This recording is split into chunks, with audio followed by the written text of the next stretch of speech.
We good? Yes, sir. Bet. What's up, everybody? This is DP with Coach Mack over here. This is TRPT COD, TRPT Change of Direction, episode 8. I got that man, that myth, that legend, Coach Clay Mack on. Like I said, he's told me, not the DV guru, he's a movement skills consultant. He gonna help you get your movement right. We were just up here talking probably too long before starting this up Yeah. about the difference in movements and making plays rather than not messing up a coverage. You know your coverage, but he's here to help you get better in that coverage by getting that movement right, taking those flaws out, taking those false steps out.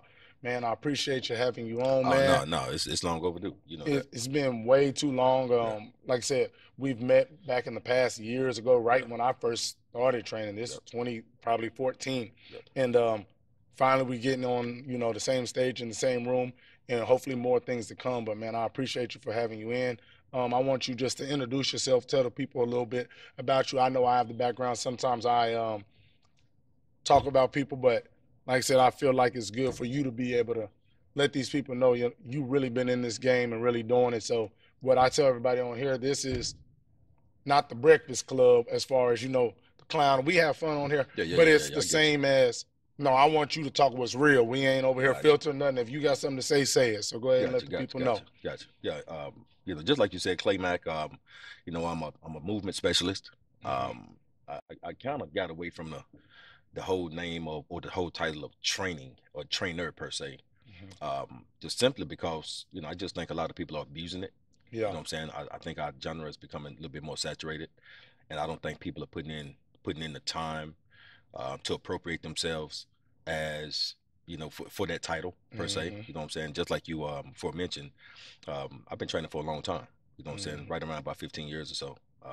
So I paid my dues. You know what I'm saying? And even with that said, I don't go out here think I'm old valley hood and nothing like that, whatnot.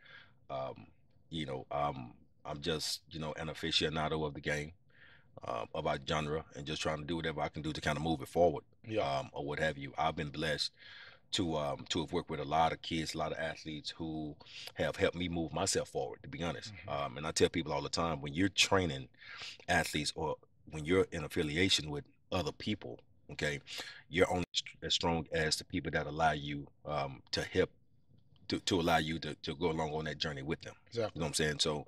So in essence, if I start training a guy, we become a team. You know what I'm saying? It's not individualized at that particular point because my name get illuminated when they go out and do something well, and then my name get attached to that kid. Exactly. You know what I'm saying, and whatnot. But the opposite also, if that kid go out and not do well, you know what I'm saying, my name get attached to that too. You know what I'm saying, and whatnot, just kind of organically. You know what I'm saying, or what have you. But I just try to go about it the right way.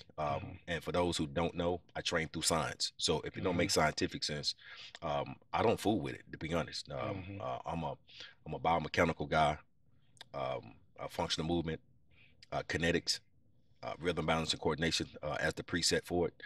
So I try to work on your rhythm, balance, and coordination first before we start getting into technique stuff and all that. Because I mean, if not, I have you doing the technique over and over and over and over, and not realizing that you don't even have the predisposition for it. You know what I'm saying? So you got to start from, you got to come out the mud with it. Exactly. To be honest. So I think that's pretty much kind of my so-called claim to fame, is that a lot of my more high-profile guys, what people fail to realize is that I've been with them for a long time. You know what I'm saying? So I didn't meet them, when they were already when they was already no. Like a Jamal Adams. A lot of people know I trained Jamal Adams, but yeah, but if you really, really know the backstory, I've been training Jamal since he was in 6th grade though. Exactly. You know what I'm saying? Whatnot. Jeff Okuda just went 3rd pick. Been training Jeff since the 8th grade though. You know what I'm saying? Stuff like that. So I have quite a few guys like that. RJ Mickens just went to Clemson this past year. Been training RJ since the 5th grade. Verone McKinley just made freshman All-American at Oregon this past year. Been training him since the 5th grade. This is his 3rd year in college. You know what I'm saying? So we already been together 10 years. You know what I'm saying? Exactly. So that's the thing about it. I like to jump in the mud with them. I'm not afraid to get dirty with that. You know what I'm saying, and whatnot. Like I said, if it don't make scientific sense, I really don't bother with it. No, that's cool. It's funny that you talk about the rhythm balance coordination. Every day when we warm up, those boxes that are over there, I do make them do 2 footwork drills on the green boxes, use the black boxes, the red boxes. It's all about rhythm, footwork, coordination. Every athlete that comes in here does that same warm up every time. And I said, because if you aren't coordinated, if you don't have rhythm, I always ask all my receivers, DBs, I was like, what do you notice about a lot of the top, not only NFL guys, but you see it a little more in the NFL, but athletes? Most of them can dance. Dance. Thank you. Thank you. Most of them can Thank dance. you. Thank you. Thank I'm you. like, do you think this is just out of nowhere or there's Mm-mm. something about? No. I was like, when you do a move, some guys when you do that move or that crossover, it Yep. look like the Dougie a little bit. Look like the When you do Dougie. Look when you like do you that won or footwork, something. when you do that foot work off the line and that release, it look like you're doing a different. I'm like, and that's what people really don't realize. I'm like, your hips tight out here. There's no way I know you out here doing none of these dances because you You're can't not. move in here. Yeah, exactly. And funny you say that. I tell coaches, and athletes, if you really want to find out who can dance in your locker room, turn music on. Turn Mm-hmm. music on. All them boys that won and doing all these different little dances and stuff. I said the ones who really can dance typically want to show off that they can dance, right? Mm-hmm. But the ones who can't, they just bobbing their head saying that's my jam. You know what I'm saying? Exactly. Okay, but then now when you go on the field, watch those same guys that was dancing compared to the guys that wasn't dancing. Okay, and that'll tell you maybe not everything you need to know, but quite a bit. It tells you a lot. It Yeah, it tells tells you you a quite a bit. lot. It tells you quite a bit. And they look at me and then I'll be like, and then they're like, that's true. I told them you go down the list of AB, OBJ, Yep. you know what I mean, Ocho Cinco, T.O. when Yep. they was back in the Yep. day. I'm like, Yep. all Yep. these guys, Yep. they get out there and get busy. NBA guys, you know, they tall, lanky, but the ones that's getting busy, they always trying to dance and do Always their trying to thing. do something. Yep. So that's something that is funny that you already knew where I was going because Absolutely. that's a big thing that athletes miss. But as far as let's go back a little bit more, and you just let's tell the people you played at Mississippi State, right? Right. And let's just talk about a little bit about your high school, going to Mississippi State, and then therefore after about your career. Yeah, played in high school. Played. What a lot of people fail to realize that I played basketball also. You know what I'm Okay, saying? I played varsity basketball at Kimball High, okay, Justin F. Kimball High School. Played varsity basketball 4 years. yeah, Actually, played some freshman, then got moved up. Played a little JV, got moved up. You know that type of deal or whatnot. But I actually played in varsity games for 4 years. okay, I did won the state championship my senior year. got you. Also, but and then on the football side, um, played receiver. Mm-hmm. Initially, made All American at receiver my junior year, and then me and one of my buddies named Bam, Brandon Harrison, we call him Bam, um, and came back the following year, made All American at quarterback, and also had 7 interceptions that same year. So got recruited as an athlete, as an ATH, as they call it, Mm-hmm. and then from there went to college. Actually, I went to UNLV out of high school, University of Nevada, Las Vegas, Okay, because I was a Prop 48 kid. got you. So I probably was end up going to either Michigan or Auburn recruited me, pretty heavy. Had some looks from LSU, some, I'm saying, some SEC, but the SEC didn't have quite the visibility that they do now, other than like if you Florida, Tennessee, Alabama, or what I'm saying, that type of Exactly. deal. You know what I'm saying, what have you. The Big Ten, Pac-12 was on TV every week. Notre Mm-hmm. Dame, you know what I'm saying. So some of those schools recruited me as well, or what have you. But ended up I was a Prop 48, made freshman All American at UNLV, then was a preseason All American my sophomore year. Mm-hmm. Had 49 pass breakups in 2 years Okay. there, and end up transferring after my sophomore year Okay. to Mississippi State. So that's where I wrapped my career up. Tore my growing off the bone actually. Um, First game of the year, last play of the game. Man, that's crazy. Yeah, And if you follow my stuff, you know I exactly, tore my growing. exactly, I didn't tear it exactly. off the bone, so I can only imagine how Yeah, you man. felt. But mine was Yeah, in the first game of my senior year. exactly. Yeah, and ironically, you say that. I seen the footage. Mm-hmm. I followed your whole clip. I seen the whole deal, or whatnot. And that's why I think kind of symbiotically, you know what I'm saying, we connect because we Mm-hmm. have so many like stories and like experiences, to be honest. Exactly. But yeah, so yeah, tore my groin off the bone. Ended up missing 6 games. I should have missed the season, to be honest.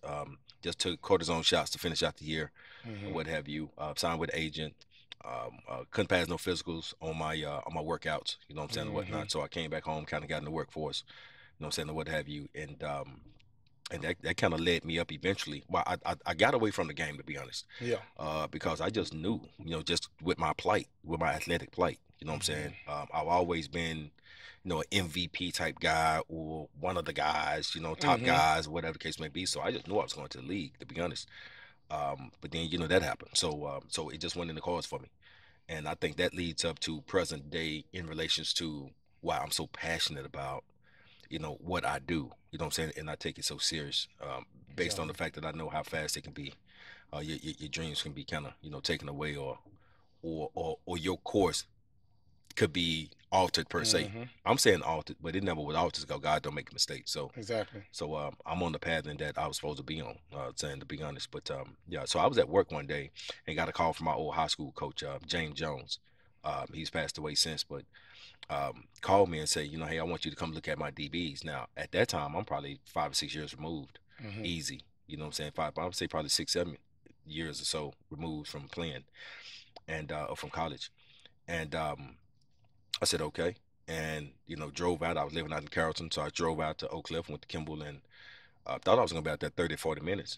I ended up being out there for 2 hours. Hmm. And from that point, I had a kid to come up to me and say, hey, look, do you think you can work with me? And just kind of on the side a little bit. I was like, I had to think about it for a minute because, again, I was still into that mind frame like, man, look, the game didn't do me right per se. Yep. I'm mad at the game and da da da da da, whatever the case may be or whatnot. So I finally gave in about a week later, and I went from one kid to within 6 weeks, I had 55 DBs. Yeah. You know what I'm saying? So at that particular point, I knew that okay, I had to grow up a little bit mentally. You know what I'm saying? I had to mature a little bit mentally and say, hey, look, Hmm. it ain't about me no more.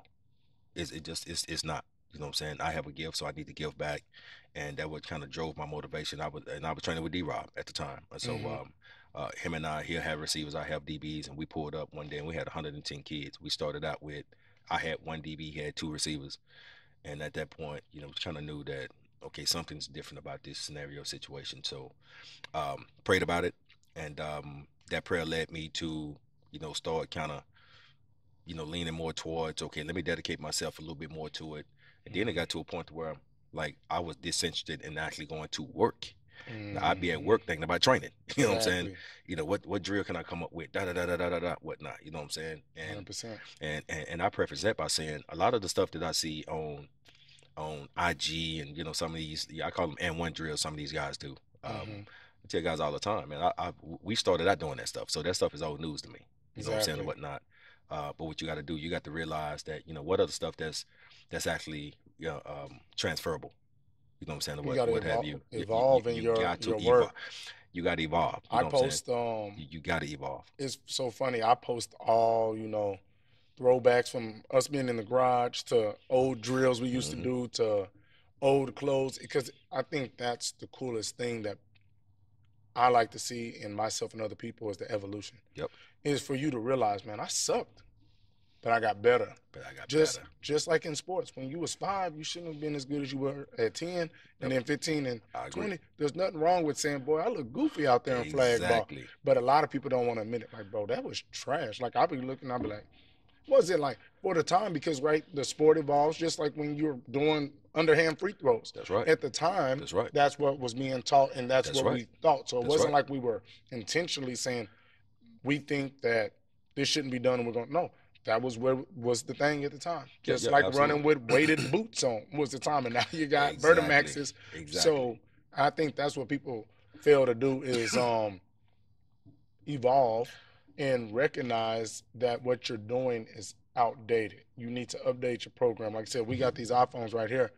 It don't sit for 5 years without giving us an update. They're like, hey, I agree. we gave you something, but we got something better for you now. Exactly. But what we gave you Exactly. back then, we thought was, the thing. Exactly. Let's give you something else. Exactly. Evolve, man. Exactly. Yeah. Yeah.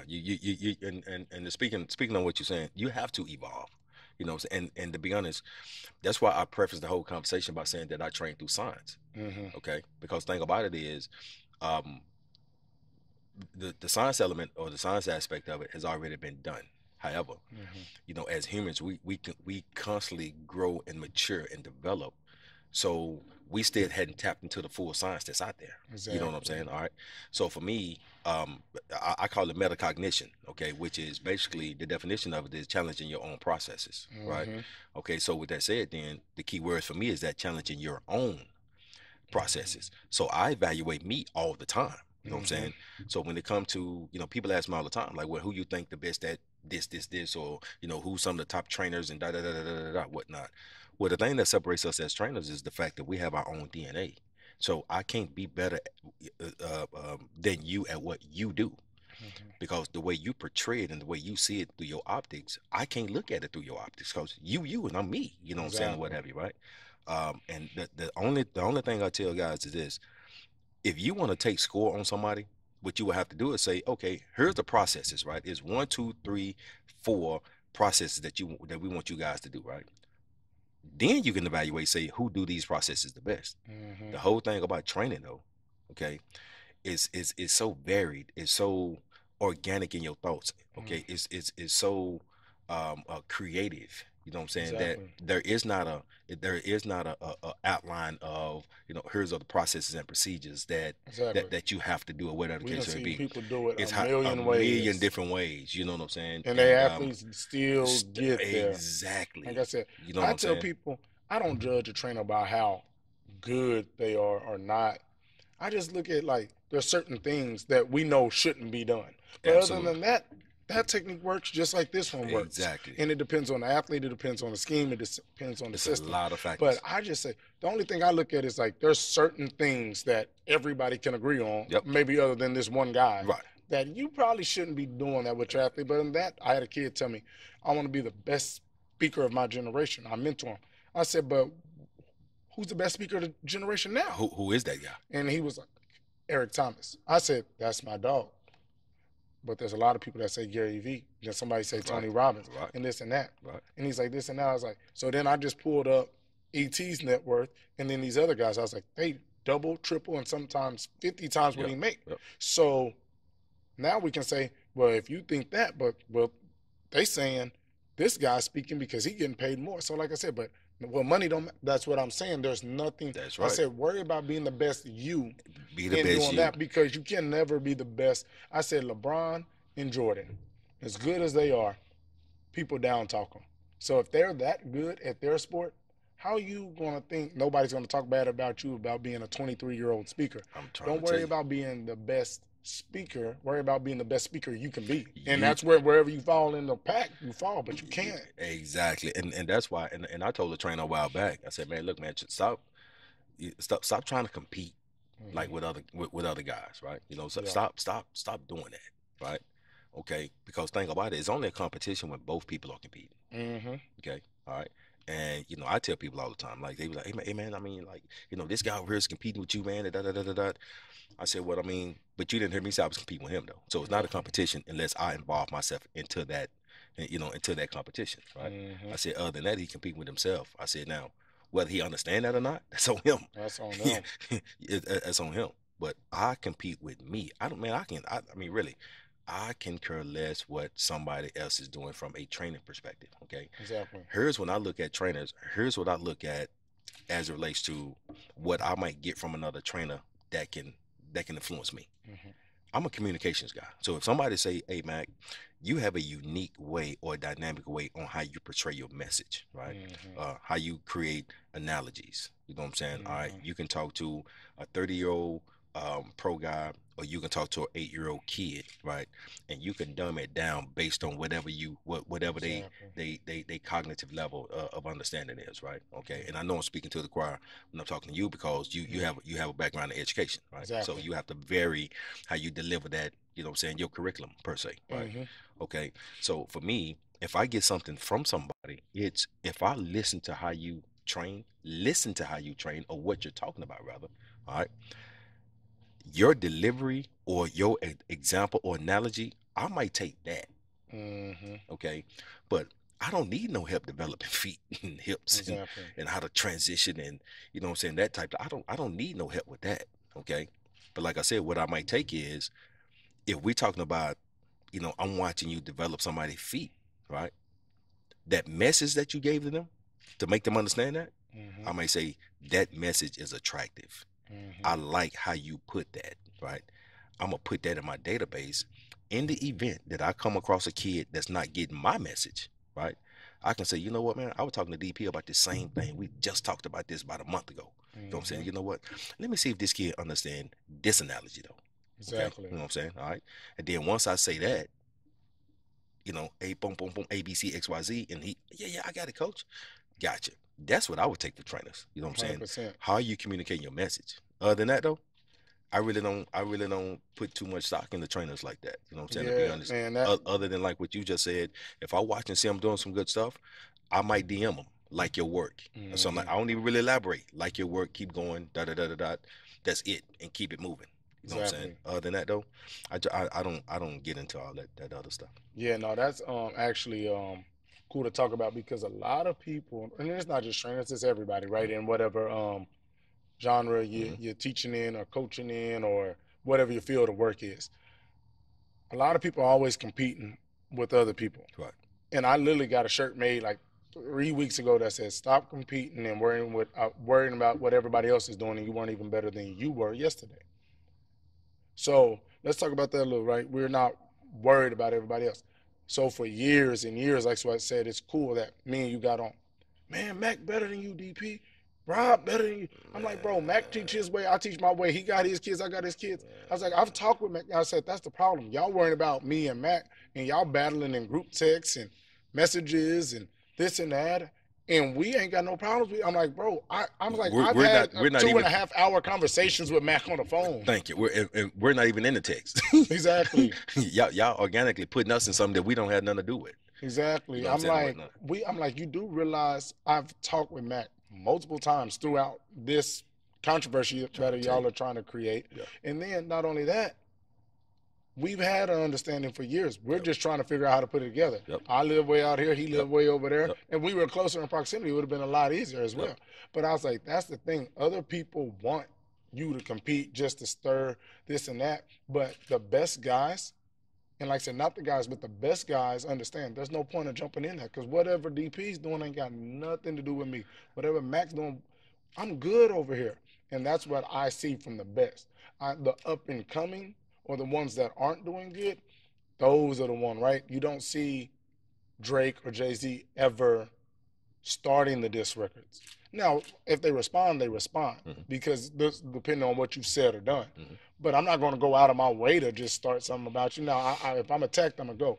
But like us, we at the top, like I said, and that's what separates great trainers, great people is the mindset. Do I got to jump in the mud with them? Do I got to get it this way? Gotcha. So that's what I've always appreciated about our relationship. Is kind of that like, okay, that Drake and Meek Mill after their beef, they come out on stage. Dang, y'all actually cool now?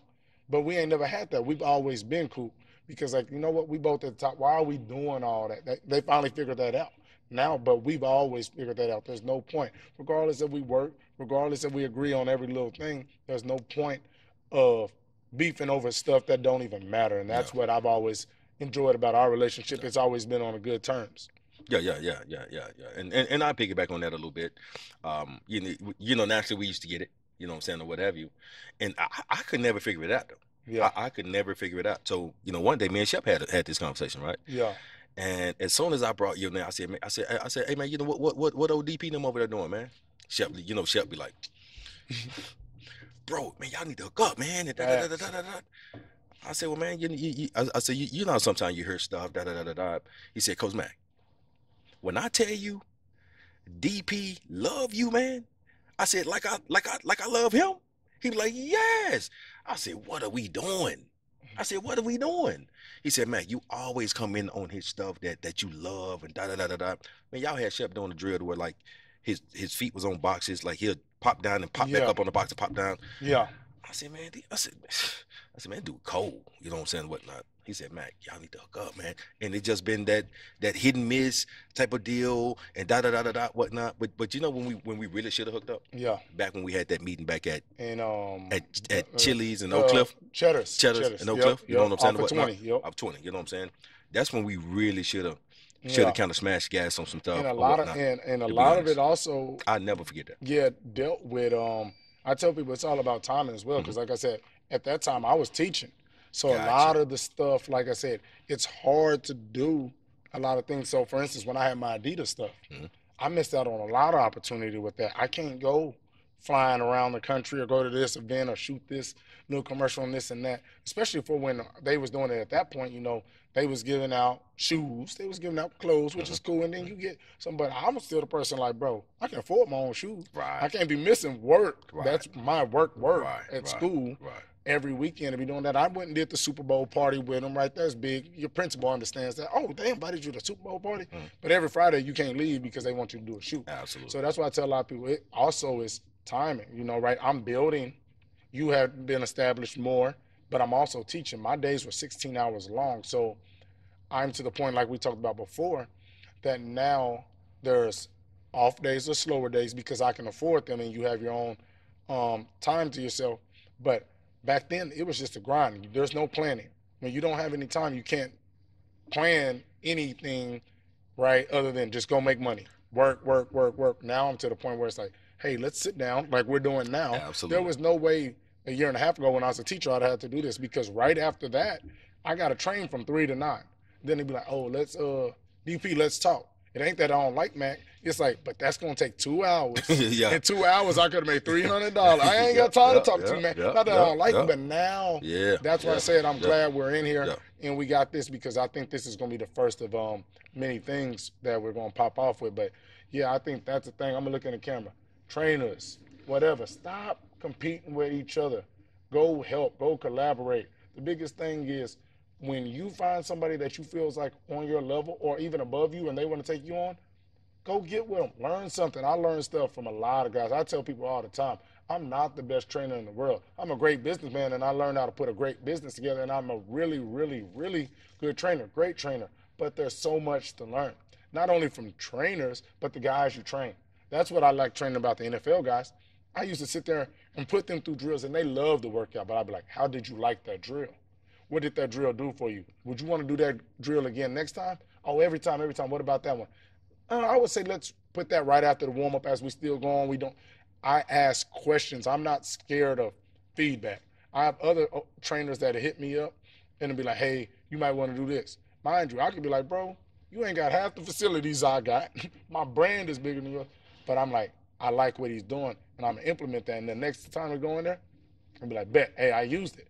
And that's the thing. Too many people's with egos and don't want to get better. Evolution. So moving on forward, you talked about your passion and your uniqueness to deliver a message. Let's talk about that. Because I talked to my boy, what's his name? No, I can't even remember. Messiah, that we both trained. Jeff's little cousin. Yeah. So I always talk to him, and on Sundays, I always literally ask, you go to Mac on Tuesday? You go to Mac on Tuesday? Tell Mac. Now, I also told him, hey, man, you tell Mac, I said, what's up? He like, yeah. I said, I'm going to text Mac and ask him if you ever tell him, I said, what's up? So that he would come to me on Saturdays, and I would be like, hey, what y'all do? So I would know where y'all were at compared to where we were at because we have, obviously, the boxes and stuff. I said, if y'all did all the footwork and this and that, we're going to do a little bit, but we're going to get on these boxes and build you. I'm not going to do the same thing Mac did because now you might as well save a little bit of money. Exactly. No, we're going to do some more, but we're going to do that. And then I'll be like, he'd tell me the drill. I'd be like, Mac, get So I always be doing, I said, man, I got to make my little parody video of Mac, get my hat cocked to the side and all that. So saying that, where did you get your passion? I tell people, I hope I got as much energy when I'm Clay Mack's age, when I'm still training, that he does. Where does that come from? Where did your style come from? Where did that, just swag come from? The energy, did you have that as a player as well? Is that just you? Let the people know, because it's always, you had that one video that went viral that the dude made and all that stuff. Where did all that come from? I think I think the onset of it comes from the fact that I'm actually from West Dallas. Okay. Yeah, a lot of people don't know that. I was raised in the projects out in West Dallas. So, a truly hood guy. Yeah. You know what I'm saying, or what have you. So, those type of environments are so competitive that, you just kind of carve out your niche. Yeah. You know what I'm saying, if you will. And my first sport actually was boxing. You know what I'm saying? So I grew up and that's where a lot of the sounds and the noises and stuff like that. Because every time you throwing that punch, punches, pop, pop, pop, pop, pop, pop, ping, ping, ping, ping, ping, ping, ping, ping, ping, ping. Matter of fact, I did a commercial with Toyota. Okay. A little while back. That I was actually the boxing trainer.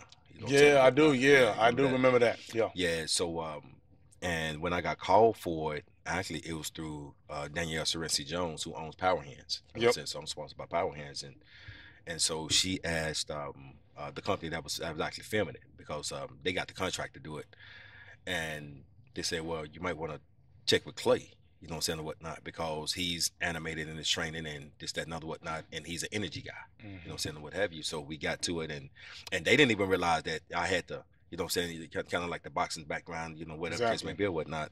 And ironically, we did it in West Dallas. Okay. You know what I'm saying, and whatnot. Yeah, Full it was, circle then. yeah, it was full circle.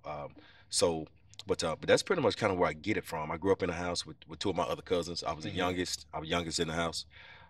So, you know, had to kind of hold my own, you know what I'm saying, in a lot of instances and whatnot.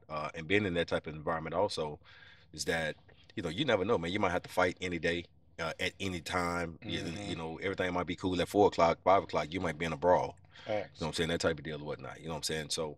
So just growing up in a really, really competitive environment, you know, really kind of molded me, and Brought that personality, yeah, that yeah, spirit out of you. it brought it out. And I got a cousin named Ed Brown, that's you know, he's, because we grew up in the same house, everybody think like, you know, we're brothers. To be honest, it's really my cousin, but um, a lot of my tutelage and a lot of what I am athletically was built from him.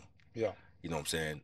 You know, we're like 7 or 8 years apart, and just me watching him, and I've always admired him because he was twitchy, he was savvy, he was smart. You know what I'm saying? So he had a lot of the attributes that's, you know what I'm saying, that's in me. Exactly. And just kind of as I got a little bit older and a little bit more mature, I grabbed onto those attributes and just kind of developed them and made them my own. You know what I'm saying, to be honest. And just being a hard nosed kid. My father's from East Texas, a hard nosed guy, you know, big guy. And my mom was an alpha male. Okay. I mean, an alpha female, you know, type. Rest her soul, she passed in '06. And so I was incubated by that type of mindset. Yeah. You know what I'm saying? So I didn't have nowhere to go either way. You know what I'm saying, or whatnot. Exactly. So just kind of being tough minded and tough natured, and just being real stubborn, man. I mean, I've always, I mean, I just a natural trait of mine, just being like just kind of stubborn. But my mom always used to tell me, man, you got to learn how to pick your battles when it come to that. You know what I'm saying? So I've had to mature in that, and I think also having a kid, kind of helped me mold myself. You know what I'm saying, a little bit to that too, and really, you know, kind of helped me say, hey, look, every battle is not your battle. You know what I'm saying? Some stuff you just got to let roll off your back. You know what I'm saying? If it's a battle, you know what I'm saying, jump in at 10 toes and go ahead and fight. But other than that though, I think that what kind of got it. And then just like I said, just basketball stuff and just being, you know, I've always been in twitchy type positions, and you know, and just, you know, once I start going, you know what I'm saying, that type of thing, even hooping, you know what I'm saying, coughing folks up and stuff like that and whatnot, it just stuck with me. But the funny thing we're talking about, that sound thing of it, the sound side of it, is that I didn't know what I was doing for a long time. It was just organic, right? Exactly. And then one day it just kind of hit me, to be honest, it just kind of hit me that movement matches your sound. It does. Okay. All right. Or and it's just like what you were saying with the boxing deal. If you throw a punch, right? If I go boom, right? If you throw the punch and then or you make a sound and you're just not throwing a punch, well, you off. You know, that you got a coordination issue or something going on. You know what I'm saying? But if I go, that means that the punch is either at you or I done threw it and retracted it. You know what I'm saying, or whatnot, right? So I teach that in coming out my breaks. You know what I'm saying? So either you can make one sound to come out your break. If one sound make you not twitchy enough, I make my guys make two sounds, because when you stick your plant foot, okay, what's gonna get your plant foot out? The other sound. Exactly. So I'm go you know what I'm saying? So now your movement have to match your sound. You know what I'm saying? So once I really kind of matured to a point to where I could understand what I was doing, again, it goes back to what we were talking about with that metacognition. Yeah. I had to challenge my own thought with that. You know what I'm saying? Is I'm doing it for show? Or can I really explain it out? Well, yeah. You know what I'm saying? Because I get calls from people all over the country that ask me about that. Hey, Mac, what's the logic behind the sound? You know what I'm saying? And as people was calling me, it made me become a little bit more polished on how I... Because you got to be able to explain it. On how I explain it. I just like making noise. Exactly. I like making noise. Right. No. And then once I started explaining it, and I think I was on, I had an interview or something or whatever, and once I explained it, I was having people to double back and hit me up and say, Mac, that makes sense. You know what I'm saying? It really makes sense, because now I got kids doing it. I got, you know, coaches teaching it, you know what I'm saying, that type of deal. I had a guy call me from Atlanta about a month ago or so, And the thing I applaud with him was, he said, Coach, he said, Mac, he said, you know how you teach when you come out the break, how either you can shoot that hand like you're shaking somebody's hand, or like you pulling the rope, and you don't want the hand to come up, higher than the waistline, because a high hand is a high body. Yeah. I was like, yeah. He said, not only do I teach that, he said, but I teach my guys the sound. Yeah. I said, really? He said, yeah. He said, because I was at home doing the sound and it was matching. He said, I'm not a fully coordinated guy. He said, but the sound kind of got me in rhythm and in coordination. Exactly. You know what I'm saying? I said, really? And it just made me feel so good. You know what I'm saying? And again, it's science though. It is. Science tell you that if you, you make if you make a sound, your movement probably gonna match it. That's how I played. Everybody used to get on me like, boy, why you always on the field making sounds? Like I said, bro, I don't even think about it. That's just what matches. Like when I would route somebody up, it'd be and then when I would be about to get hit, and I knew I'd be on the sideline. I'd be like, "Oh!" Like you already know, like your mind tell you it's coming. And that's what I was saying. So even going back to the science, right? I tell people, so we do a line drill or in the hoops, in and out. Kid, can't get it. I can't get it. I want you to say in and out. Can't get it.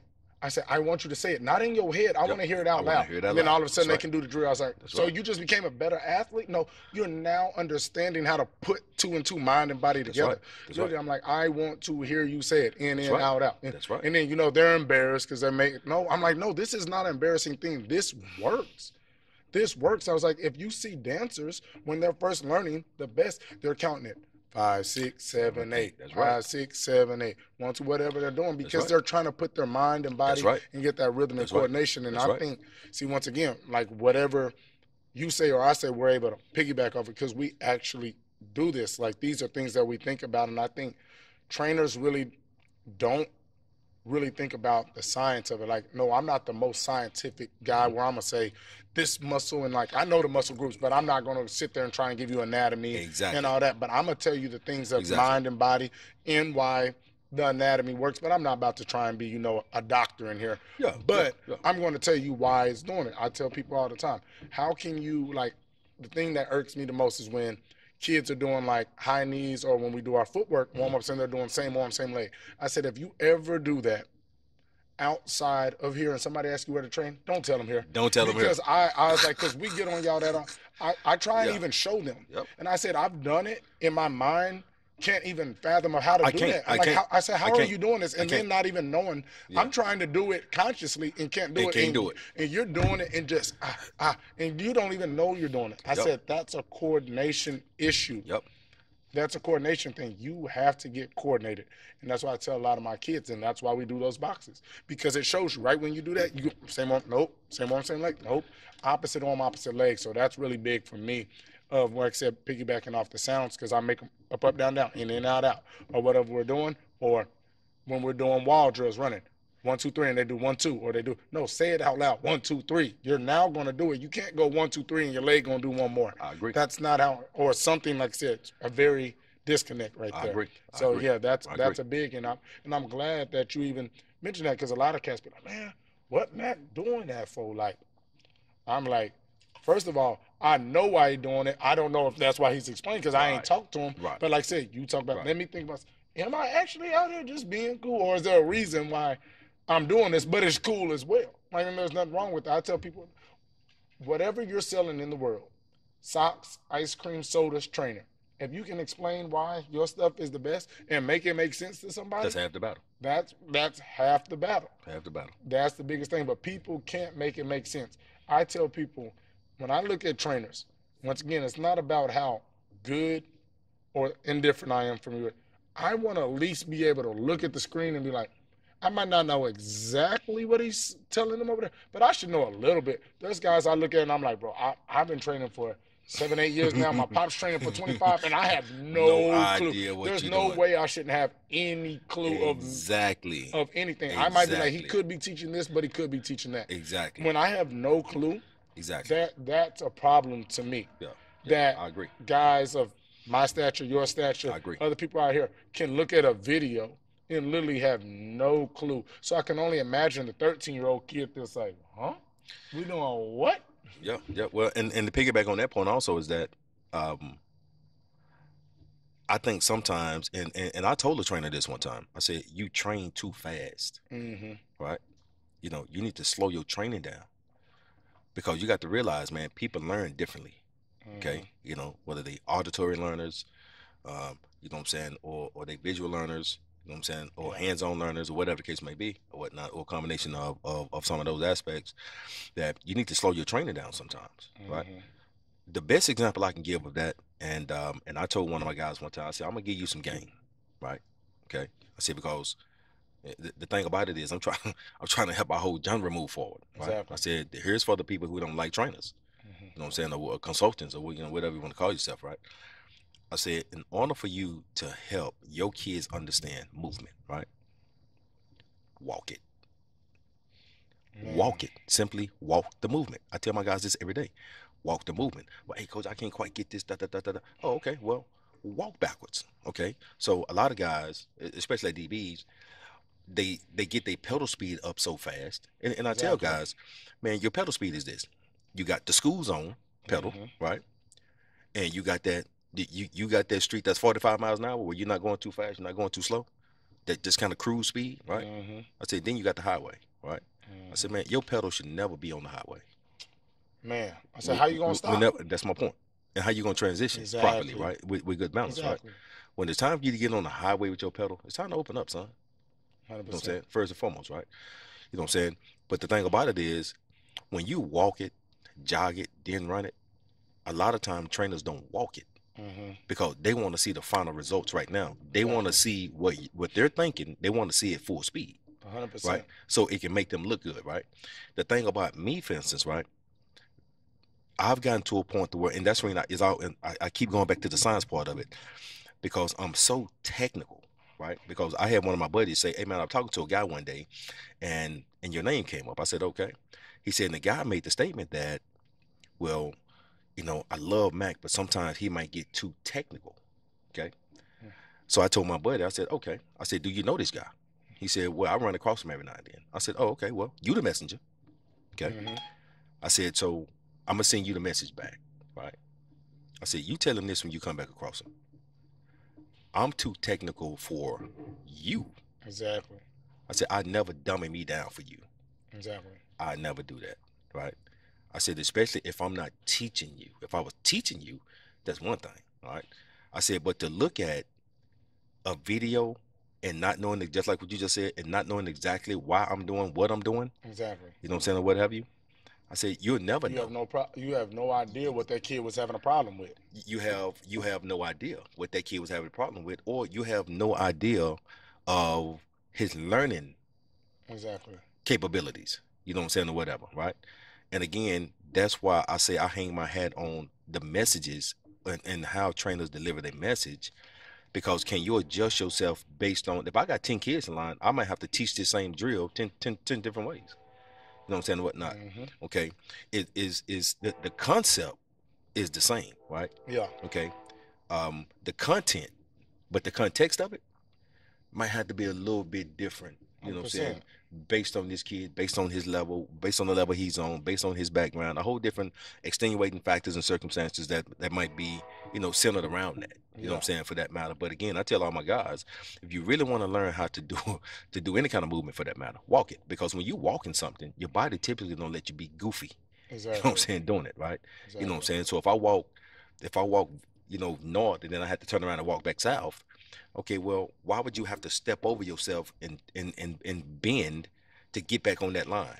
Exactly. When you should just stop, pick your drag leg up and move it out the way and let your back leg have its own lane to walk through. You should be able to just stay on the same line, you know what I'm saying, for that matter.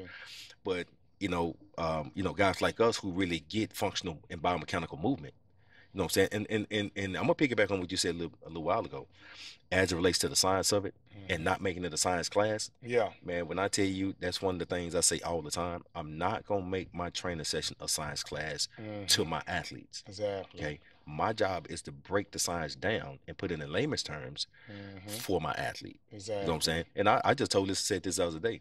One of the classes I hated the most in school was science. Exactly. Man, I thought science was so boring. You know what I'm saying, or whatnot, right? But now I'm so in tune with the kinematic chain and the kinetics of it and the biomechanics of it and true functional and efficiency and movement, that type of deal. Because like you were saying off air, what we were talking about is a lot of these kids, a lot of these guys are not blowing coverages, right? As defenders, okay, or even as route runners for that matter, right? You know what I'm saying? All right. Sometimes this receiver just simply don't know how to get out of his break, okay, because they just working on the route, just working on the route. Was going to the right You know what I'm place, saying? but just did it inefficiently. He just did it inefficiently. You know what I'm saying? Instead of going pop pop, getting out that break, you went pop pop pop pop. But that's all a DB need. He need that extra step or that extra 2 steps. You don't catch the ball now, right? Yeah. Okay. Same thing on the defensive backside. They're not blowing coverages. A lot of them not blowing coverages. You know what I'm saying? I trained a kid named Josh Nurse. Just came out of Utah, University of Utah, right? Big tall 6'4" corner, and I had him going through pre-draft this past year, right? And I asked Josh in one of our training sessions, one of our private sessions, I said, Josh, I said, is it safe to say that you had 50 balls thrown on you this year? I said, you played 12, 13 games, okay? Because I think y'all played in the Pac-12 championship, whatnot, right? Like, yeah, plus the bowl game, right? He said, yeah, it's about 4 passes a game. I said, okay. I said, why didn't you have 25 picks though? They threw the ball on your side 50 times. All them balls weren't bad balls. Okay, you had balls caught on you, right? Okay, why didn't you have 25 interceptions out of 50 balls thrown your way? I said, Coach, I don't know. I said, when you go back to your apartment, right, today, go back and pull up your film and see how many times your functional movement was off. See how many times you overstepped coming out your break. See how many times instead of your chest being over your toes and your butt up and you start pedaling, did your butt drop, right? I said, your butt's supposed to drop. That's the science of it. I said, but when your butt is already there, because you hear a lot of DB coaches say, get your butt down in your stance. Well, when your butt is down in your stance, it raises your upper body. Well, it's human nature, science, for as you pedal, your upper body gonna steadily, slowly rise. Okay. So now, if my contour is off, and I need to brake, I'm finna have to flatten myself back down to drive, right? So I want to try to overcompensate for that, right? So I teach my guys, get your butt up, because you know it's gonna drop, right? 100%. Let it drop a little bit. Now look at my contours. Now as I rise a little bit, by the time it's time for me to brake, I can just shoot out now. Just shoot. Instead of have to flat. So again, when it goes back to what we were talking about off the air, if I have to flatten my chest down 6 or 7 inches, and I flip that, how many times have you missed the ball by 6, 7 inches? Exactly. That's where you lost it. It didn't have nothing to do with the coverage. It was the movement within the coverage. You know what I'm saying? So when he came back the next day in our session, he said, Coach, he said, you know why I didn't get through all 50 of those passes that was thrown on my side? I said, why?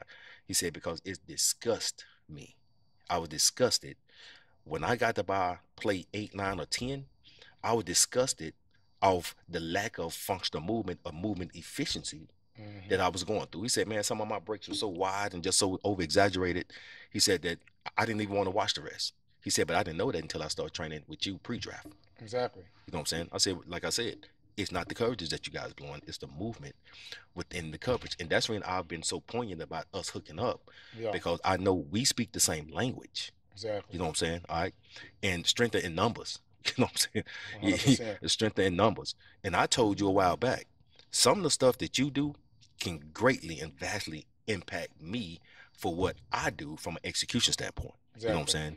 And that's why moving forward, you know what I'm saying, we'll never have that gap no more. Yeah, no, 100%. But yeah, that's big. Let's talk about the evolution of not only training, but the evolution of being a trainer or a consultant. So social media. Yep. I'm a little younger than you. So I was born into it a little more and took to it probably faster than you and even Rob, right? How has that changed, the way that you get out your message, the way that you approach these kids and everything else? Like I said, right when Instagram put the 15-second videos on there, that's where, everything took off for me. That's where the Adidas stuff came from. And I was real fast to say, hey, this is a time of the first people that are out there putting their message out there that are actually, and not, I can't say everybody was good, but that are actually good, is going to get a chance to really brand themselves in a good way. How has social media, changed what you did as far as putting yourself out there in the beginning till, now? To be honest, it was a game changer for me. I mean, it definitely was a game changer for me. because the thing about it is there is no other platform that allow you to have access to the masses. For free. You know what I'm saying? For free, for absolutely free, right? I mean, I remember back when if you want to get access to somebody, you had to like create flyers. You know what I'm saying? And you had to spend X amount of dollars, you know what I'm saying, to get enough flyers to like pass out in the area that you're trying to And impact. somebody throw You them know on what I'm the saying? Or ground, whatnot. People throw gonna them get it, throw them away, away, knock whatever people. case may be, or whatnot. But then not only that, what social media have done also is that not only allow you access to the people that's within your community, but throughout the country, throughout the world for that matter. Exactly. You know what I'm saying? So now I go and train in Atlanta. You know what I'm saying? Mm-hmm. I can go train in Oklahoma and Louisiana and North Carolina and you know different places or whatnot, Exactly. Chicago. I can go play in different places simply because somebody know of me. Mm-hmm. You know what I'm saying? Bottom line. And I can illuminate the fact that I train this guy or that guy, this guy, whatever the case may be. And there are people that have that are a fan or part of a fan base for somebody we might train. You know what I'm Exactly. saying, for that matter. So like, you know, I know that you work with Chris. Okay, well, the fact that you can put yourself on a video training Chris and you can put it on social media, and now even just the Denver market for that matter. You know what I'm Mm-hmm. saying? Okay, well now organically you have a Denver following. You know Mm-hmm. what I'm saying? You know, you can set up a camp Exactly. in Denver or a clinic in Denver or have some kind of symposium in Denver, you know what I'm saying? Simply because of the fact that you're allowed a platform, you know what I'm saying, to kind of get yourself out to the masses per se. You know what I'm saying? Exactly. So yeah, so social media definitely has been a game changer for me. And I was coercing to it. Like, you know, like you said, I was slow to warm up to it. Yeah. If I'm like, man, I'm on Facebook, I'm good, and da da da da, I've been whatever the doing case this. may I be. done had Man, these kids. I'm good. Man, as soon as I jumped on Twitter, it was like it was like a the floodgates kind of opened a little bit, you know what I'm saying? And Mm-hmm. then I was slow to warm up to the whole Instagram deal. I was like, man, Yeah. they're just pictures and stuff. Nah, man, you put videos on there. I'm like, really? Okay, bet. So one day I just dropped this little video on there. You know what I'm saying? And just started kind of getting feedback and comments and this is, man, where you been, man? We've been on IG and da da da. I'm like, well, I didn't know. You know what I'm saying? Mm-hmm. And then it got to a point to where like D Rob used to be on that stuff all the time. And then my presence superseded his. Mm-hmm. Not as far as like followers and stuff like that, but as far as just how frequently I was on there. You know what I'm Exactly. saying? And just flipping through and look through and just kind of see what's going on and whatever the case might be. And not from a platform of mooring myself up against people and stuff like that once it started getting to that point, Yeah. but just to kind of see who ahead of the game, you know what I'm saying, who behind the game, who's behind the sticks in it, you know what I'm Mm-hmm. saying, and whatnot. And you know, who are some of the people that I can say, you know, I like him, young guy, da da da da da, or somebody my age, you know what I'm saying, I kind of like him, da da da. You know, let me reach out to this guy. You know Yeah. what I'm saying? Hey man, boom, you know, I kind of like what you're doing, da da da da da. Boom. Hey coach, I've been watching you for a while, boom, boom, boom. I want to talk to you about some stuff. What? Oh, okay, well let's get on the phone. Yeah. You know what I'm saying? You know, one of those type of deals or whatnot. So I love the network though. You know what Yeah. I'm saying? I 100%. love the network because again, my mom told me this one day. She said, "Man, look, whenever you get to a point to where that you're not growing and learning, you know what I'm saying? You might as well don't exist. Yeah. You know, 100%. you might as well don't stop existing. You know what I'm saying, and whatnot. So, I'm always looking for the next level of information. You know what I'm saying, to advance my literacy. You know what I'm saying, but that what social media have done for me. Yeah, no, social media has been big. Obviously, like I said, I was one of those forward thinkers of like, man, this and the branding and the clothes and this and that. Now, like I said, you got your whole Mac fit on, Yep. and that's cool to see because I'm a guy of a business thinker, just like yourself.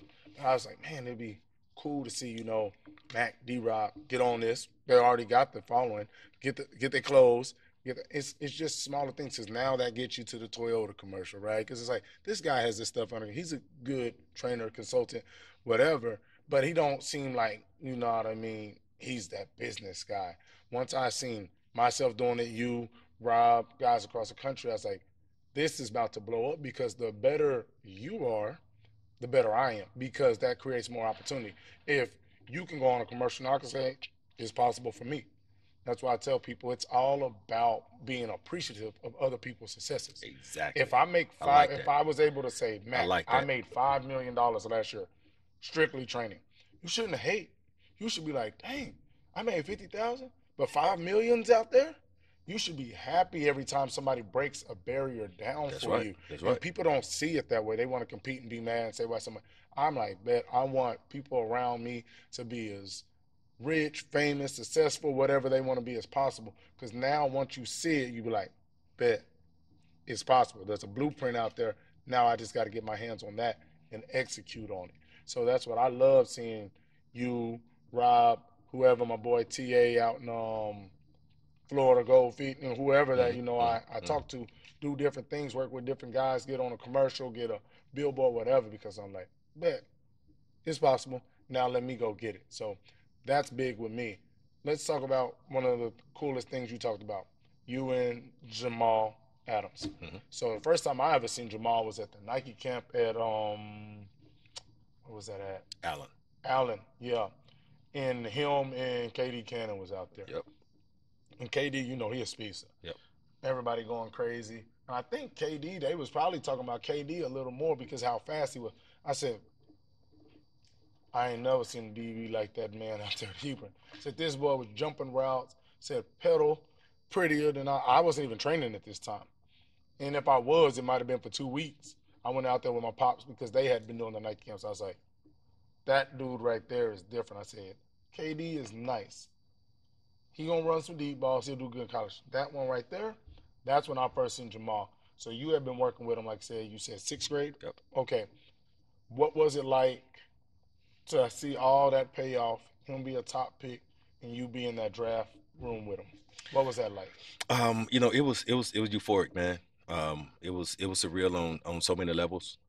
Because again, when I first met him, I mean, it's just like with anybody. So, and I'm saying this as a disclaimer per se, but I mean, you never know, man, how this stuff gonna go, man. When you Not no 6th grader. when you Shoot, come on now. even the number Come on one, now.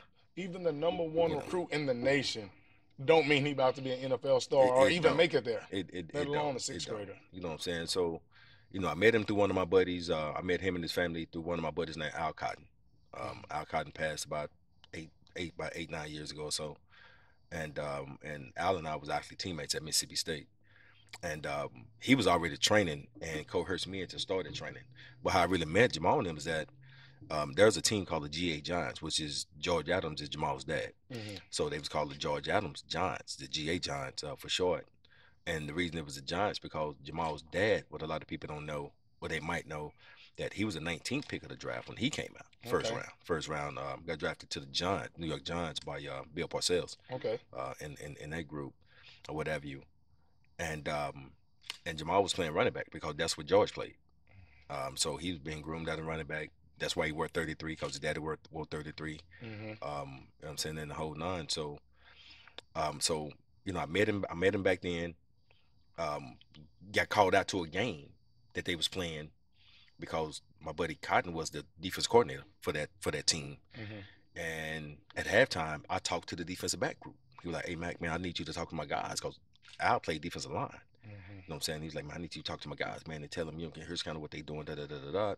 And I just kind of became an interim coach, like in 10 minutes or whatever the case may be. And I just pulled back off and just kind of watched the game. You know what I'm saying? At that particular point. And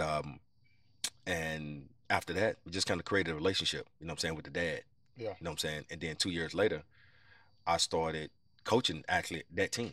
Okay. You know what I'm saying? And the funny thing about that is I became the DB coach. Cotton was still the defense coordinator. Well, George and Cotton had a little riff right before the game, and Cotton quit. I'm talking about like we finna kick off in like 5 minutes, right? You know what I'm saying? And because Cotton brought me to the team, brought me into the fold, George thought I was gonna leave with Cotton, right? Yeah. And just kind of leave. And I told George, I said, "Man, look, man," I said, "my upbringing is this. My mom told me if I start something, I'm gonna finish it. You know what I'm saying? If I'm out there on day one, I'll be out there on the last day. You know what I'm saying?" I said, so, me making the decision to come out here and coach with you guys has nothing to do with him. My decision to do it, right? His influence to come out here, I get it. But when I made the decision to dedicate myself to it or whatnot, I said, well, that has nothing to do with him, right? Yeah. And I mean, he looked at me, man, and just gave me a big old hug, man. I mean, I'm just being honest. He gave me a big old hug. He said, "Man, I really appreciate that." And that year we was playing select ball. That was Jamal's 8th grade year at that time. Okay. We playing select ball, and we went 14-0 in one state. Yeah. We had to go down to Houston and play a team out of Pearland, I think it was, and we went 14-0 one state. And at that time, Jamal was was playing little running back and receiver. I Mm-hmm. mean, and safety. Okay. Okay, so but all along I was still growing him, like training him or whatever the case may be or whatnot. But when I actually coached him, was my time to say, okay, let's take some of this training and let me see how you guys are applying this stuff, right? And what I did also with that particular group was we didn't run generic coverages. Like Mm-hmm. we ran stuff like you would see in the 12, you know what I'm saying? Mm-hmm. Or in the SEC or whatever the case may be. We rolling threes. I'm running robber techniques with my safeties, you know what I'm saying? We running a couple fours, you know what I'm saying? We running two mans, we ran a 4-2-5 scheme. Okay. So I became the defense coordinator, so we went 4-2-5. I'm talking about we ran some everything, you know what Yeah. I'm saying? Press bail. Bail, we would bail out of our threes and twos. We would run a 10 across. What I mean with that is I have all my DBs lined up at 10 yards across. You know Yeah. what I'm saying? And then on the snap, or as the kid's going through his cadence, if we run a cover two, I make my corners do a walk down, stuff like Yeah. that. So, Yeah. I was really trying to enhance their football IQ, you know what I'm Yeah. saying, as it relates to that. Because to be honest, when I'm coaching, it's not necessarily, and I'm careful to say this when I say that, because I don't want to rub nobody the wrong way, but it's not necessarily about wins and losses for me. Oh man. You know what I'm saying? It's about the development of my athletes. I say That's what it's that. about for me. So I have a baseball teams. Gotcha. And in a lot in baseball, I said, these people out here trying to win these rings at 10, 11, 12, got majors, which is the high level kids playing triple A or double A so they can win every tournament. And I'll go out there and be like, man, y'all do realize it doesn't matter how many times you win at 10. It's, is your kid a better 10-year-old than he was at 9 years old? Exactly. And then each year, Exactly. no, you just saying that. I said, y'all got to realize this ain't the average Joe saying this. I played in the Big 12. I started in the Big 12. I played in front of some of your NFL players before I got hurt. Right. So it's not a guy that wasn't good and be like, we should be playing for fun. Right. I didn't say playing for fun. You should have fun while playing. That's right. But is your kid developing? That's right. Because I said, y'all are talking about this 8 through 12, 13 years old. Last time I checked, when you go to college, they don't care you were All-American in high school. No. They don't care in high school, the NFL, that you were All-American or a Heisman winner. Mm-hmm. Did you develop from that? That's right. So do you think these high schools care that you was the best 10-year-old on your team and you got rings? And that's something these parents can't get through their head, because once again, though, for these parents, it's about them and not their kid. It's about them being able to brag on their kids. So I'm glad that you went in there, and I know I went off on tangent, but it's something that we think. I post it all the time, and you get parents that understand it. Then you get the parents with their kids that are good, and well, my kids are good. And I say, but the reason why y'all are winning at 11 is because y'all have all good kids. That's right. But at 14, them same good kids ain't good no more because they never got better. That's right. They were better than everybody. Did they get better over the years to keep being good? And everybody caught up with them. That's fine. If you win every game and you're getting better in practice and you're getting better and your coach is developing you, I'm all for winning everything. I don't want to lose in tic-tac-toe. If me and you went over there and shot on the goals and did horse after, I want to win. But not at the cost of developing a kid. That's right. And that's what they don't realize. That's right. That's right. I was just on a podcast the other day, mm-hmm. and we talked about how at that age group, anyway, right? It's so-called cute, you know what I'm saying, mm-hmm. for the parents to watch their kids in uniforms, in the little gloves, and the little spats, and the all the what I'm saying, the little mouthpiece with the Incredible Hulk on the front, and all of those type stuff, whatever, right? So it's cute for them, right? I said, but I've seen this, and I talked to a lady, to a parent one time, and she was telling me that her son played fall ball. Watch this. He played fall ball, came right back and played spring ball, right? And then came back and played in the summer. Right? Exactly. These little jamboree type of deals where this grown dude over here talking to some grown dude down in Atlanta or somewhere, right? And now this guy go get 20 kids in the city, mm-hmm. and he got uniforms, right? So he put together a team, and then they travel down to Atlanta and play 2 or 3 games. You know what I'm saying? Yeah. They get back 2 weeks later, they flip down to Houston and play a couple games, because it's, like you said, it's all about the adults, right? Exactly. So here what I told the lady. I said, so okay. I said, so if your son played fall ball, right? Then he played spring ball, right? Mm-hmm. And then he's playing in the summer season, right? So he got a fall season, spring season, summer season, right? I said, when is his off season? When is he getting better? When is it? And she, well, I mean, I mean, she couldn't answer it. Okay.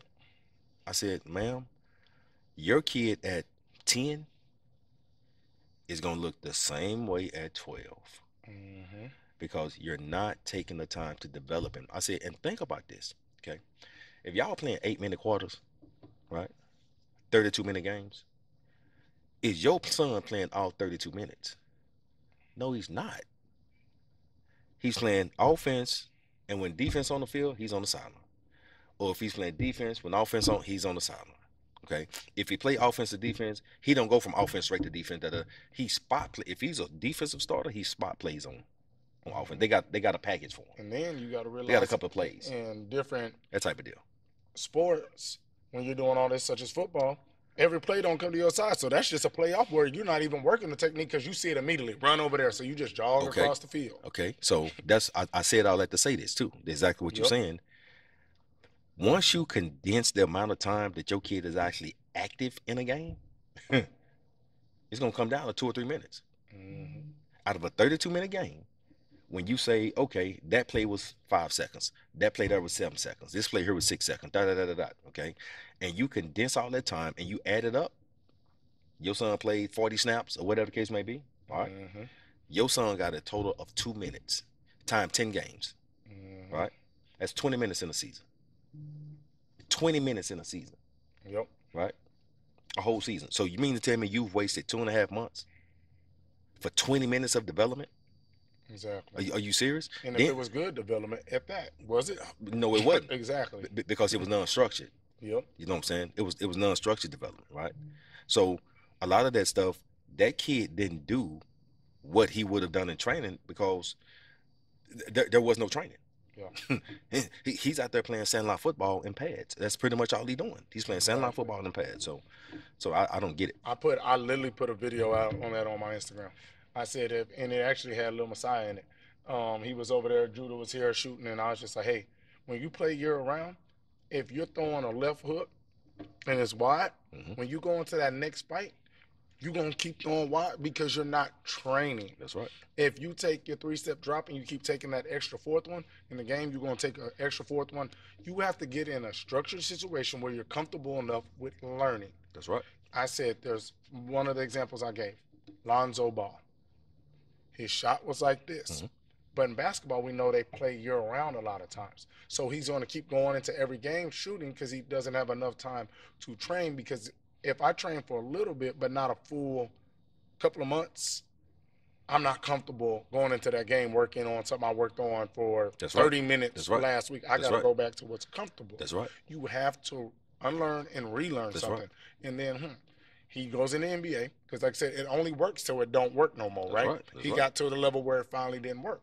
He goes into the offseason, comes back with a better jump shot because he has a true offseason now in the NBA, not AAU. And now your shot look better. And before COVID hit, you're averaging 21. But before that, they're leaving you open on the Lakers and you're averaging 5, if that.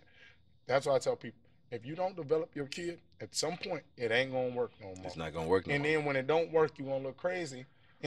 But we told you, playing helps you with experience. Now, you might see a play enough times to now say, oh, when they go down that way, that reverse is coming back. So, but that doesn't mean your kid's a better. It means he recognized something better, but he's not technically a better player, which recognition does make you. But in the grand scheme of things, at some point, you got to be physically better. You got to be able to execute. Yes. Because I'm like, at some point, the other kids is going to be smart like you too, but he's fast, he's strong, and he's doing it right. Absolutely. So your mind only take you so long because if so, I'll just watch football right now and be like, I'm ready for the league again. Absolutely. And it's cool that we talked about that. But let's talk about what you think these young up-and-coming trainers need to know as we're starting to, kind of wrap up. What are some of the things that you would tell yourself or even some of these new guys, hey, this is what I would do over again, maybe a little different, or you starting out, this is how you should probably, get into this game the right way? I would say, concentrate on something, and I say this all the time, to guys who call me and pick my brain on it. The exact question is that, make sure that you find whatever your niche is, you know what I'm saying, and be the best at your niche, right? Yeah, I find too many instances where you might have somebody that want to do so many things, so you might be good at a bunch of stuff, but you might not be great at nothing. You exactly. know what I'm saying? All right. So for me, I found that it's better for me to concentrate on something that I'm really, really good at, you know what I'm saying? And then try to, exasperate that. So my philosophy is this. I don't want to be the black belt in what I'm doing, right? I want to be the sensei. Exactly. Okay. If I'm the sensei, that means I'm teaching no matter if you're the first, second, third degree black belt, fourth, whatever. Okay, but the sensei though. Okay. Mm-hmm. I always want to be the sensei at what I'm doing. Exactly. Because like I said, if I'm just a black belt, okay, well, if I'm a first degree black belt, well, the third degree black belt is better than me then. You Yeah, know what I'm saying? All right. So I always want to be in a position to where I know what I'm doing so well to where I'm never stumbling on a question. exactly. Right. You know what I'm saying? So if you ask me anything about what I do, I can spit it out. I don't have to think about it. I Mm-hmm. don't have to suggest it. None of that, right? I can just spit it out. So one thing I try to employ with these younger guys is make sure that you study your craft, find out what you do best, right? Okay. Exactly. And then become the best at what you do best. Okay. Mm-hmm. And then anything outside of that, ad lib it then. That's when you start to really grow. When you look, I'm the best at this right here. Mm-hmm. So when people ask me about kind of what is my training platform, I say, hey, look, I'm self-taught, first off, Mm-hmm. right? Did somebody put me on path? I mean, yeah, I mean that was a coach that I had, a guy named Kim Dameron. Yeah. He put me on path as relates to, being a fundamentally sound technician guy, da da da da da. You know what I'm saying? Mm-hmm. One of my DB coaches in college. But even from that though, I took that and took it to a whole different level. You know what I'm Exactly. saying? Just kind of on my own, to be Exactly. honest. And once I tailored, and I think that's the key to it too. You have to tailor what you do to fit you. Exactly. You know what I'm saying? To Stop be trying to honest, act like you know what I'm everybody saying? else, man. Man, stop Be trying you. to be you. And I hate to say this like this, but it's gonna come across like this. But stay in your lane. Exactly. You know what I'm saying? That's one thing that I'm real good at that. Yeah. Staying in my lane. Oh, I'm real good at that. You know what I'm saying? That's Mm-hmm. why again, and this ain't, and some people might hear some of this stuff and be like, oh man, they sitting up there fluffing each other up and da da da da da. No, it's not that, right? Exactly. One of the reasons why I admire what you do so much is because that's not my lane. Yeah. And when I can recognize somebody that's doing something on a high level, on a senseic level, Yeah. okay, on a senseic level, it's attractive to me. You know what I'm saying? To be honest, right? Exactly. But you'll never see me do what you do Yeah. because that's not my lane. You know what I'm saying? I would have to come in here and bring my pen and pad or my iPad and watch you and walk around with you. Watch this. Not for a couple of days or a week. Mm-hmm. Because if I did it for that long, I'm disrespecting you because you have more depth in what Yeah. you do than for me to just sit here for a week and say, oh, I went watching for a week. I know what he's doing, how he's doing it, da da da da da. Well, no. I would have to spend months on months on months, maybe Exactly. even a year and a half or so, for me to say, I watched him in a full cycle.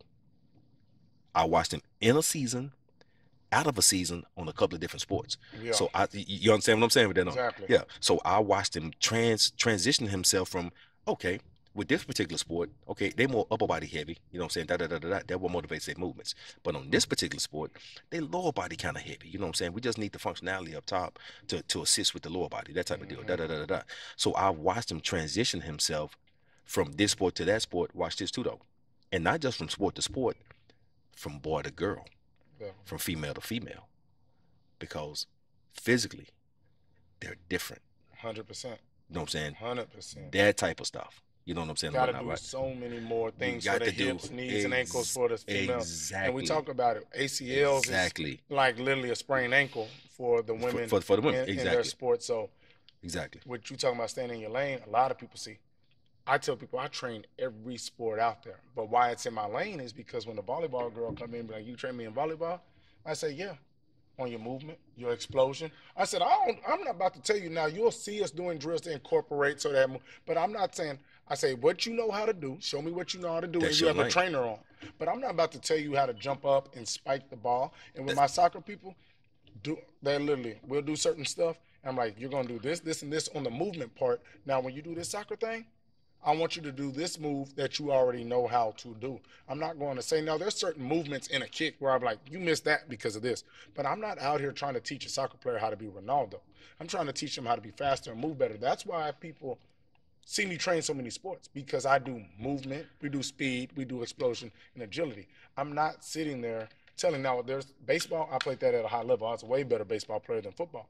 There's things I can do, but I also have 8 baseball trainers next door, and I send them over there. I have a softball trainer. So you stay in your lane. Yeah. That's my point. I literally had a dude say, hey, you do infield and stuff? I said, I do speed and explosion on my side, but I have an infield trainer I can hook you up with. But people think, oh, well, but I'm giving money away. That could be my, no, because that person ain't going to come back to you anyway. Anyway. After 1 or 2 times, once they figure out, but what's going to hurt you down the line isn't them coming back. It's going to be the person that's going to be coming after them that they're going to be like, nah, don't go over there, because they don't know what they're doing. And that's where I stay in my lane. I do every sport, but every sport needs to be faster, stronger, more explosive. But I'm not out here teaching the volleyball girls how to spike or on they serve. I'm out here being just as goofy with them, so I'm staying away. Man, no, look, I don't do that. And that's what I mean by staying in your lane. I'm the same way, though. Because I get asked all the time, man, no matter what the sport is, no matter what position you play. We almost out, Judah, so you can get out. How far is it away for you? Allen, bet we about to wrap it up. No matter what sport you play, no matter what position you play, you have to be athletic. You have to be explosive. You know what I'm saying? So there's a certain level of training that you got to have. But like you said, though, when it comes to the position specific, that's where I alienate. You know what I'm saying? I defer to whomever that position specific trainer is. Do that. I have a buddy, Brandon Tucker, Big Tuck, who trained defensive lineman, right? He'll send me his defensive lineman for me to develop their feet and their hips and their coordination. Once I get them to a certain point, I send them back to him. Exactly. I mean, I don't know how to teach you, man, how to sink them hips and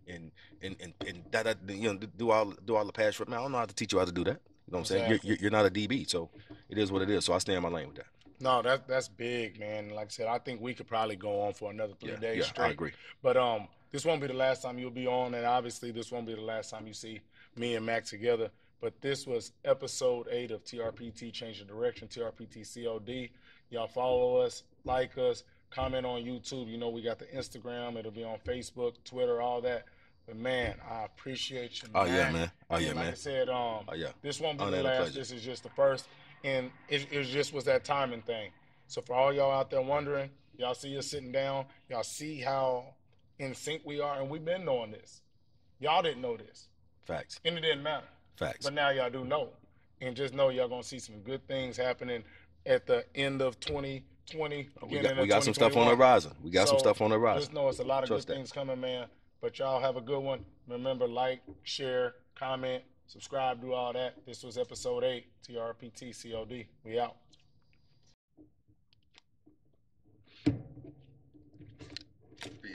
Hey, man, that thing right there was epic, man. Man, real talk. Say, man, that thing was epic. Thanks. Oh! Hey, man, you already know I appreciate you coming through.